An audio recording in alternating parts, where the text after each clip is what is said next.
ओम नमो भगवते वासुदेवाय नमः। जय माता रानी। दोस्तों, आपके अपने चैनल धर्म साधना में आपका बहुत बहुत स्वागत है। माँ भगवती दुर्गा की कृपा आप और आपके पूरे परिवार पर सदा सर्वदा बनी रहे। दोस्तों, आज की वीडियो में मैं आपसे बात करने वाली हूँ संतान सप्तमी व्रत के बारे में।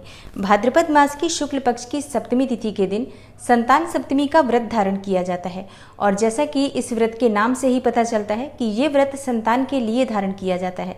अगर आपके संतान प्राप्ति में किसी भी प्रकार से बाधा है, बहुत समय हो गए और कोई संतान नहीं है आपको, तो आपको संतान प्राप्ति के लिए ये व्रत धारण करना चाहिए। और जिन माताओं के संतान है वो संतान की उन्नति के लिए, संतान को उनके जीवन में सफलता की प्राप्ति हो, संतान की आयु लंबी हो, संतान स्वस्थ रहे, इस कामना से इस व्रत को धारण करती हैं। तो ये व्रत बहुत श्रेष्ठ माना जाता है संतान की प्राप्ति के लिए या संतान की उन्नति के लिए।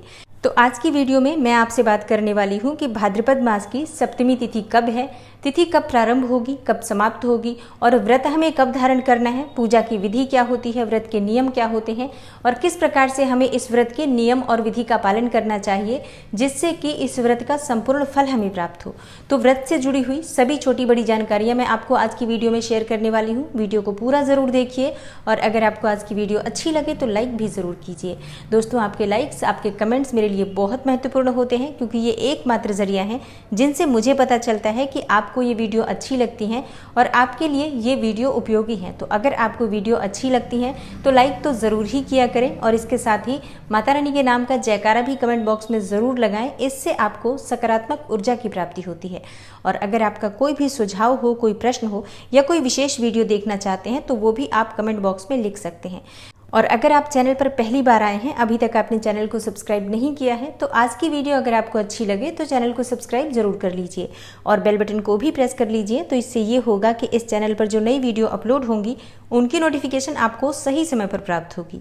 तो सबसे पहले बात करते हैं कि संतान सप्तमी की तिथि कब प्रारंभ होगी, कब समाप्त होगी और व्रत हमें कब करना है। देखिए, संतान सप्तमी की तिथि प्रारंभ हो रही है 2 सितंबर को दोपहर में 1:51 पर और तिथि समाप्त होगी 3 सितंबर को दोपहर में 12:28 पर। तो व्रत हमें कब धारण करना है? देखिए, सूर्योदय कालीन तिथि हमें प्राप्त हो रही है 3 सितंबर को, तो इस व्रत को हम 3 सितंबर को मतलब शनिवार के दिन धारण करेंगे।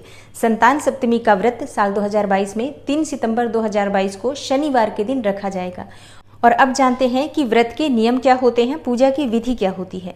तो देखिए, जिस दिन हमें व्रत धारण करना है, जैसे कि 3 सितंबर को ये व्रत हमें धारण करना है, तो प्रातःकाल हम जल्दी उठ जाएंगे और ब्रह्म मुहूर्त में उठकर स्नान इत्यादि करने के बाद, साफ स्वच्छ वस्त्र धारण करने के बाद भगवान श्री हरि विष्णु की पूजा करें, भगवान शिव की पूजा आराधना करें। इस व्रत में भगवान शिव, माता पार्वती और गणेश जी की पूजा आराधना की जाती है। तो आप सुबह की जो नित्य पूजा होती है, जो आपके घर के मंदिर में पूजा होती है, वहीं पर शुद्ध घी का दीपक प्रज्वलित करके और व्रत का संकल्प ले लीजिए कि आज आपका संतान सप्तमी का व्रत है और आप जिस भी मनोकामना के निमित्त ये व्रत धारण कर रहे हैं, जैसे कि संतान प्राप्ति की कामना है या संतान की उन्नति की कामना है, तो उस प्रकार से व्रत का संकल्प ले लीजिए। व्रत में, पूजा पाठ में किसी भी प्रकार से जाने अनजाने हमसे गलतियां हो जाती हैं तो उन गलतियों के लिए क्षमा प्रार्थना कर लीजिए और भगवान से प्रार्थना कीजिए कि हे श्री हरि विष्णु, हे भगवान भोलेनाथ, आप मेरे व्रत और मेरी पूजा को स्वीकार करें और मेरी मनोकामना को पूर्ण करें। इस प्रकार से व्रत का संकल्प लेकर आप व्रत प्रारंभ कर देते हैं और उसके बाद पूजा की सभी सामग्री की व्यवस्था कर लीजिए। शुद्धता के साथ निराहार रहते हुए ही ये व्रत धारण किया जाता है और इस व्रत में सामग्री हमें चाहिए भगवान भोलेनाथ की पूजा के लिए, माता पार्वती और गणेश की पूजा के लिए।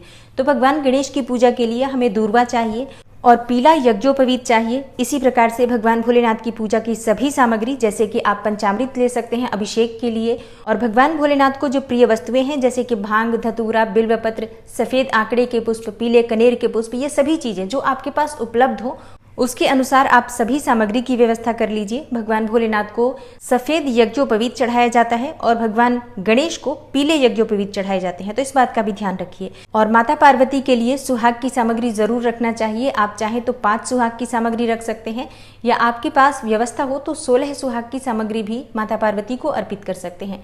माता पार्वती के लिए लाल चुन्नी जरूर होनी चाहिए, लाल रंग के पुष्प आपके पास होने चाहिए माता पार्वती को अर्पित करने के लिए। इस प्रकार से सभी चीज़ों की व्यवस्था करने के बाद आप अपनी पूजा की जो तैयारी है वो कर लीजिए। और इस व्रत में भोग क्या लगाना होता है, तो देखिए, संतान सप्तमी के व्रत में मीठे पुए और मीठी पूड़ी का भोग लगाया जाता है। तो 7 मीठे पुए होते हैं, 7 मीठी पूड़ियाँ होती हैं जो माता पार्वती को अर्पित की जाती हैं। और ये चीज़ें आप अपने घर में ही तैयार करते हैं। अपने घर की रसोई को शुद्ध कर लीजिए और शुद्धता के साथ आप इस सभी चीज़ों को तैयार कर सकते हैं। खीर भी आप चाहें तो बना सकते हैं, चाहे तो मखाने की खीर बना सकते हैं या आप चाहें तो चावल की खीर भी बना सकते हैं। देखिए, आप जितनी भी चीज़ें चाहें बना सकते हैं, लेकिन मुख्य प्रसाद जो कहा जाता है, जिसे महाप्रसाद कहा जाता है, वो होता है मीठे पुए और मीठी पूरियाँ, जो 7-7 की संख्या में होती हैं और ये हमें ज़रूर अपने घर में बनाना चाहिए। इसके अलावा आप फलों का भोग लगा सकते हैं, मिठाई का भोग लगा सकते हैं, जैसी आपकी सामर्थ्य हो। तो पूजा की इन सभी सामग्रियों की व्यवस्था करने के बाद आप पूजा प्रारंभ करते हैं। संतान सप्तमी की पूजा दोपहर में की जाती है, मतलब 12 बजे से पहले या 12 बजे के आसपास इस व्रत में पूजा कर ली जाती है। तो जिस स्थान पर भी आपको पूजा करना है, अपने घर के उस स्थान को पवित्र कर लीजिए, शुद्ध कर लीजिए, साफ करके वहाँ पर एक लकड़ी की चौकी बिछाइए और चौकी पर आपको लाल या पीले रंग के वस्त्र बिछा लेने हैं। उसके बाद से माता पार्वती की, भगवान गणेश की और भगवान भोलेनाथ की जो भी मूर्ति या प्रतिमा आपके पास है, आप उसको विराजित कर सकते हैं। आप चाहें तो मिट्टी की जो प्रतिमा होती है, कच्ची मिट्टी की, वो भी बना सकते हैं। बहुत से जगहों पर कच्ची मिट्टी की ही प्रतिमा की पूजा की जाती है, लेकिन अगर आप नहीं बना पाते हैं तो कोई बात नहीं, आप अपने पास जो भगवान शिव के परिवार की फोटो है, आप उनको भी स्थापित करके विधिवत पूजा कर सकते हैं। भगवान शिव का अगर शिवलिंग आपके घर में है, तब आप शिवलिंग का अभिषेक भी कर सकते हैं। तो इस प्रकार से विधिवत भगवान भोलेनाथ की जो मूर्ति प्रतिमा है, उन्हें विराजित करने के बाद उनके सामने शुद्ध घी का दीपक प्रज्वलित कर दीजिए और एक कलश की स्थापना कर लीजिए।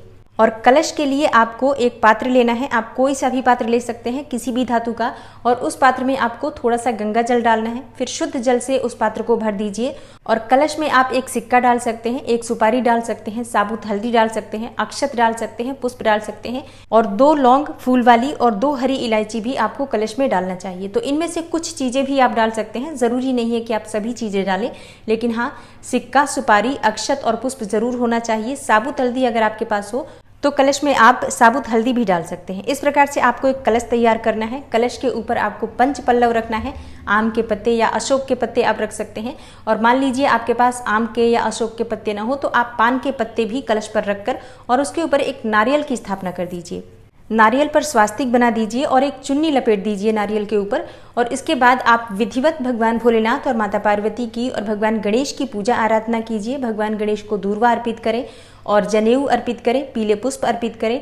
इसी प्रकार से भगवान भोलेनाथ का आप अभिषेक करेंगे, जैसे कि जो भी सामग्री आपके पास अभिषेक की है, अगर पंचामृत है तो आप पंचामृत से अभिषेक कर सकते हैं, नहीं तो शुद्ध जल से या कच्चे दूध से भी आप भगवान भोलेनाथ का अभिषेक कर सकते हैं। इसके बाद भांग, धतूरा, बिल्वपत्र, ये सभी चीज़ें भगवान भोलेनाथ को अर्पित करें और माता पार्वती को सुहाग की सामग्री अर्पित करें, लाल चुन्नी अर्पित करें और इसके बाद माता पार्वती को सिंदूर लगाएं। इस प्रकार से विधिवत सभी देवी देवताओं की पूजा आराधना करें।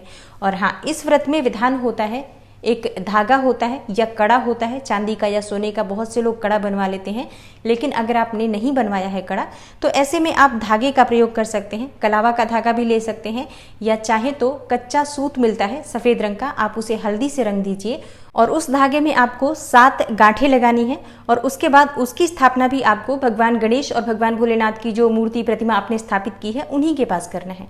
और उस धागे की भी पंचोपचार आपको पूजा करनी है, जैसे कि धूप, दीप, पुष्प इत्यादि उस धागे पर अर्पित कीजिए, धागे पर तिलक कीजिए।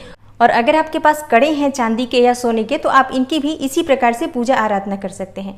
बहुत से लोग चांदी और सोने के कड़े बनवाते हैं, जिनके पास जितनी संतान होती है उतनी संख्या में वो कड़े बनवाते हैं या अंगूठियां बनवाते हैं। और जो लोग इस प्रकार से कड़े नहीं बनवा पाते हैं, वो धागे की भी पूजा आराधना करके उसे भी धारण करते हैं। तो पूजा जब आप कर लेते हैं भगवान भोलेनाथ माता पार्वती की, सबकी विधिवत पूजा आराधना करने के बाद आप इस धागे को अपने दाहिने हाथ में बांधते हैं और उसके बाद ही आप कथा सुनते हैं। और पूजा करते समय आपको भोग की सभी सामग्रियां भगवान भोलेनाथ के पास अर्पित करनी है और भगवान भोलेनाथ से प्रार्थना कीजिए कि जो भी आपसे जाने अनजाने में पूजा पाठ में कोई भी गलती होती है, उसके लिए भगवान भोलेनाथ, माता पार्वती और भगवान गणेश जी आपको क्षमा करें। और कथा सुनने के बाद जब आपकी पूजा पूर्ण हो जाती है, तब आप आरती कीजिए। कर्पूर गौरम करुणावतारम संसार सारम भुजगेंद्रहारम सदा वसंतम हृदयारविंदे भवम भवानी सहितम नमामि। इस प्रकार से भगवान भोलेनाथ की आरती की जाती है। आप चाहे तो जय शिव ओमकारा वाली भी आरती कर सकते हैं, जो भी आरती आप करना चाहते हैं। विधि विधान से जब आपकी पूजा पूर्ण हो जाती है, आरती कर लेते हैं, उसके बाद आप अपना व्रत खोलते हैं।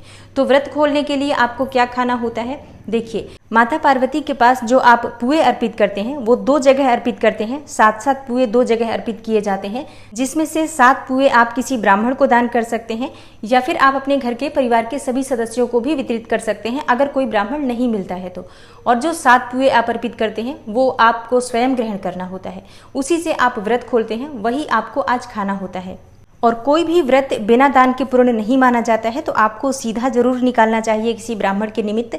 जैसे कि आप कच्ची सामग्री भोजन की निकाल सकते हैं या आप किसी ब्राह्मण को घर बुलाकर भोजन भी करवा सकते हैं। जैसे भी संभव हो कम से कम एक व्यक्ति के खाने की सामग्री आज आपको दान जरूर करनी चाहिए और दक्षिणा जरूर होना चाहिए जब भी आप दान की सामग्री निकालते हैं तो।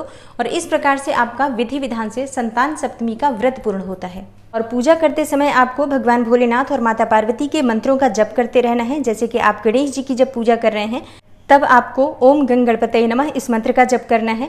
फिर भगवान भोलेनाथ की पूजा कीजिए, ओम नमः शिवाय, ओम गौरी शंकराय नमः। इस प्रकार से शिव और पार्वती की पूजा करते हैं।